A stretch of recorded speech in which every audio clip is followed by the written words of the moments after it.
Many years ago, అనేక సంవత్సరాల క్రితం one man wrote a very long letter against me to somebody in a foreign place. ప్రభువా నిన్ను గూర్చి ఓ పొంగే నా హృదయం దేవాన ప్రభువా నిన్ను గూర్చి ఓ పొంగే నా హృదయం నీ నామమును నే గణపరచి హెచ్చించి పూజింతును. Many years ago, అనేక సంవత్సరాల క్రితం one man wrote a very long letter against me to somebody in a far place. కనుక ఇక్కడ మరి ఒక వ్యక్తి ఒక పెద్ద ఉత్తరం రాస్తున్నాడు. And I found out, మరి నేను తాను కనుక్కున్నాను. and a friend of mine came to me, నా స్నేహితుడు నా దగ్గరకు వచ్చి said to me, అతను నాతో చెప్పినాడు, brother, you give me power of attorney, I'll go to court against that man. ఇక్కడ నీవు గాని మరి నాకు You give me authority. అధికారం నాకు ఇస్తే నేను దీన్ని తీసుకుని వెళ్ళి కోర్టుకు దాన్ని దాఖలు వేస్తాను. I will spend all the money. కాక డబ్బంతా నేను ఖర్చు పెట్టుకుంటా. How dare he say such a filthy thing about you? కాక నీకు వ్యతిరేకంగా ఇంతటి చెడ్డ మాటలు ఎలా తాను చెప్తాడు. I'll go to court. నేను కోర్టుకు వెళ్తాను. I told him, అప్పుడు నేను చెప్పినాను, I believe in Isaiah 54:17. మరి యెషయా గ్రంథం 54:17 నేను నమ్ముతున్నాను. No weapon that form against thee shall prosper, and every tongue judgment thou shalt condemn. నీకు విరోధముగా రూపింపబడిన ఏ ఆయుధమును వర్ధిల్లదు.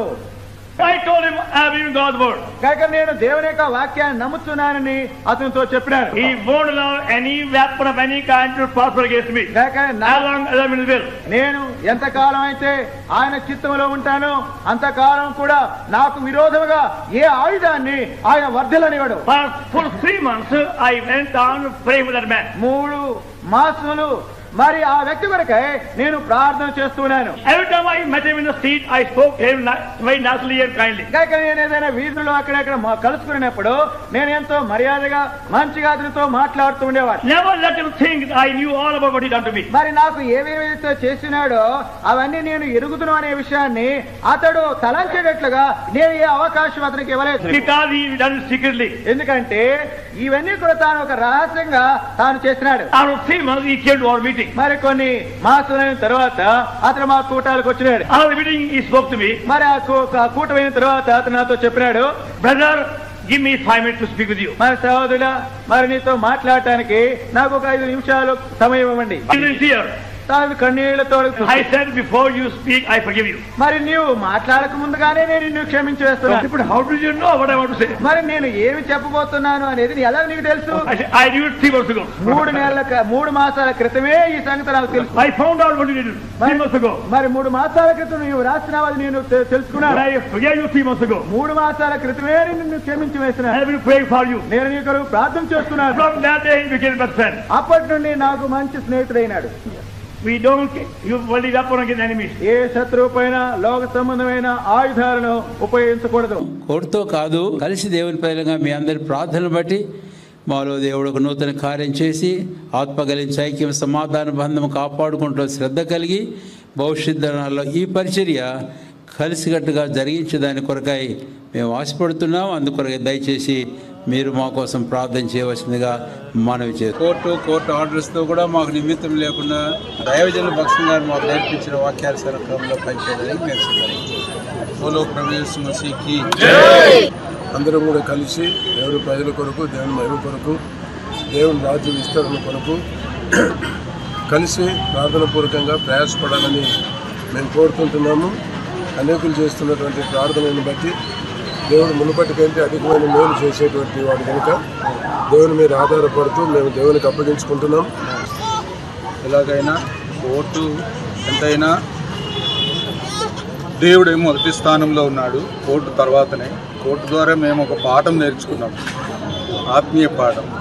పరలోకపు తండ్రి మాట మొదటిగా వినాలని ఇప్పటి నుండి మాకు ఒక ఆవేశము, ఒక ఆశ కూడా వచ్చింది. దీని ద్వారా కోర్టు ద్వారా మనకు ఒక ప్రేరేపణ వచ్చింది. అయితే ఇందులోనే కొనసాగుతాం, దేవుని మాట ప్రకారం ఐక్యతగా ఉంటాం. సుప్రీంకోర్టులో కేసు వేసినాము, మళ్ళీ అది హైకోర్టులో నుంచి మరి సుప్రీంకోర్టు నుంచి మళ్ళీ లోయర్ కోర్టుకు రావాలి. ఇదంతా ఈ కేసులన్నీ అయిపోయి నిజంగా ఇంకా ట్రస్ట్ కనిపించకూడదు అనుకుంటే 10 సంవత్సరాలు పడుతుంది. హెబ్రోన్ మందిరంలో జరపాలా, ఏ ఆథరైజేషన్ లేదు, ఓడిపోయినాక కూడా ఇంకా సమర్థిస్తుండ్రు.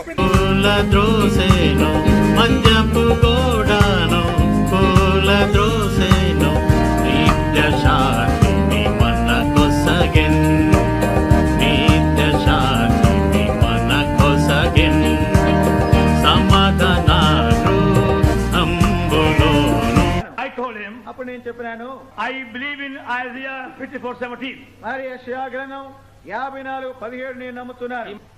No weapon that form against thee shall prosper, and every tongue judgment thou shalt condemn.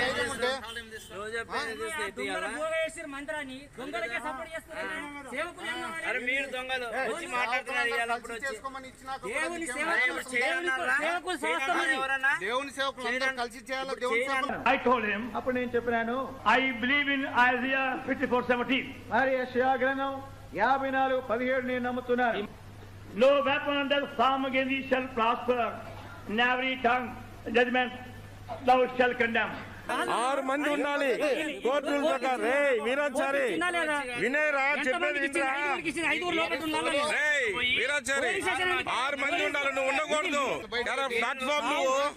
I told him, అప్పుడు నేను చెప్పినాను, I believe in Isaiah 54:17. మరి యెషయా గ్రంథం 54:17 నేను నమ్ముతున్నాను. No weapon that form against thee shall prosper, and every tongue judgment thou shalt condemn. దొంగలాగా రౌడీలను తీసుకొని వాడు ఎప్పుడు డబ్బు తిందామని వచ్చిండు అత్తాడు. మద్యపు గోడాను పూల ద్రోసేను, మద్యపు గోడాను పూల ద్రో